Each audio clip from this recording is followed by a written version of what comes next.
எப்பவுமே சிவசிந்தனையில் உங்களால் இருக்க முடியுமா? கட்டாயம் இருக்க முடியும். முறையான பயிற்சிகளை நாம் செய்யும் போதே நாம் எந்த வேலையில் ஈடுபட்டிருந்தாலும் நம் மனதானது சிவனுடன் ஒடுங்கி கிடக்கும்.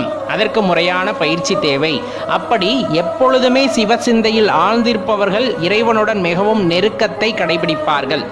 அவர்களுக்கு அப்படின்னு எந்த கர்மமும் இருக்காது. ஏன்னா முழுமையாக சரணடைந்து தன் கர்மாவை முழுவதும் இறைவனுடன் ஒப்புவித்த பின்னர் அவர்களுக்குன்னு எந்த கர்மாவுமே இருக்காது.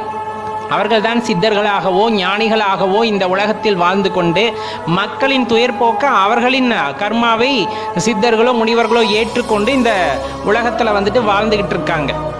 அப்போ இறைவனோட எப்போ நெருக்கத்தை காட்ட முடியும்னா தன்னை அறிந்த ஒருவன் இறைவனுடன் இரண்டர கலக்க முடியும் அப்படிங்கிறது தான் உண்மை. அதுதான் இன்னைக்கு பெரும்பாலும் சிவனடியார்கள்லாம் பார்த்தீங்கன்னா யார்கிட்டையும் அதிகமாக பேச மாட்டாங்க. நீங்களா போய் உங்களோட துன்பத்தை சொல்கிறீங்க.